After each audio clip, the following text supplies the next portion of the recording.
মান্না সাহেবের আগামী ইলেকশনে যে ইলেকশন আসছে সেখানে তার প্রতিদ্বন্দ্বিতা করার ক্ষেত্রে কোনো প্রতিবন্ধকতা নাই।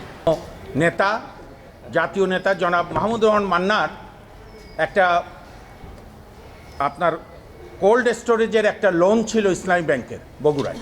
তো সেই লোনটায় 36 কোটি টাকা পাওনা ছিল, প্রোভাইডেড মান্না ভাই গত 15 বছরে ওই অফিসেই ঢুকতে পারেনি। আপনারা কারণ জানেন, বিগত সরকারের অত্যাচারের জন্য। তো এই বাংলাদেশ ব্যাংক একটা সার্কুলার বের করে নির্দেশ দেয়, যারা এইভাবে রাজনৈতিক কারণে বঞ্চিত হয়েছে ব্যবসা থেকে, তারা 2% টাকা টোটাল লোনের উপর জমা দিয়ে রিশিডিউল হবে। এবং মান্না সাহেব 36 কোটির মধ্যে 72 লক্ষ টাকা হয়, কিন্তু উনি 1,26,00,000 টাকা দিয়ে বাংলাদেশ ব্যাংকে চিঠি দেয়। বাংলাদেশ ব্যাংক আজ থেকে 2 মাস আগে চিঠি দিয়ে ইসলামী ব্যাংকে বলে দেয় ওনারটা রিশিডিউল করে ফেলো। ইসলামী ব্যাংক করে না দেখে বাংলাদেশ ব্যাংকের সিদ্ধান্ত ইসলামী ব্যাংক মানে না, বাংলাদেশ ব্যাংক বাধ্য করতে পারে না বলে আমরা একটি রিট করি। সেই রিট 2-3টা কোর্ট ঘুরে লাস্টে অ্যানেক্স বিজয় 30-এ রিটটি খারিজ করে দেন। তার বিরুদ্ধে চেম্বার জজে আমরা আপিল করি এবং সেই আপিলে সিএমপি বলে, আপনারা সবাই জানেন, প্রভিশনাল আপিল।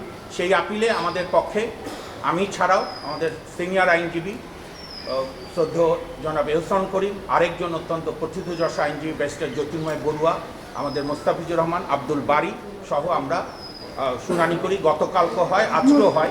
আজকের শেষ মুহূর্তের রেজাল্টটি এখন আপনাদের সামনে জানাবেন আমাদের সিনিয়র আইনজীবী এহসানুল করিম। কারণ ইসলামী ব্যাংকের কাছে ঋণ নেওয়ার কারণে মান্না সাহেব যে প্রতিষ্ঠানের পরিচালক ছিলেন সেই কোম্পানির এগেন্স্ট সেই কোম্পানি এবং মান্না সাহেবের নাম সিআইবিতে রাখানো হয়েছিল ঋণ খেলাপি হিসেবে। কিন্তু ইতিমধ্যে যেহেতু বাংলাদেশ ব্যাংকের আদেশক্রমে ইসলামী ব্যাংক রিসিউ করে, পুনঃতফসিল করে ঋণ, এবং পুনঃতফসিল করার পরেও যেহেতু বাংলাদেশ ব্যাংকের সিআইবি ক্লিয়ার হচ্ছিল না খেলাপি ঋণ গ্রহীতা হিসাবে, সেহেতু এই সিএমপি বা প্রভিশনাল লিভ পিটিশনটা করতে হয়েছিল। এবং আজকে যে আদেশ হলো, এর ইতিমধ্যে ইসলামী ব্যাংকও রিসিউ করে দিয়েছে এবং বাংলাদেশ ব্যাংকের কাছে সিআইবি সংক্রান্ত ঋণ খেলাপি হিসাবে না দেখানোর জন্য যেসব আনুষ্ঠানিকতা করতে হয় সেগুলো তারা করেছেন। এবং আজকে যে আদেশ হয়েছে সেটা হচ্ছে এটা ইন্টারিম আদেশ দেওয়া হয়েছে, ডাইরেকশন দেওয়া হয়েছে যেন মান্না সাহেবকে ঋণ খেলাপি হিসাবে বাংলাদেশ ব্যাংকের সিআইবিতে প্রদর্শন না করা হয়। সুতরাং মান্না সাহেবের আগামী ইলেকশনে যে ইলেকশন আসছে সেখানে তার প্রতিদ্বন্দ্বিতা করার ক্ষেত্রে কোনো প্রতিবন্ধকতা নাই।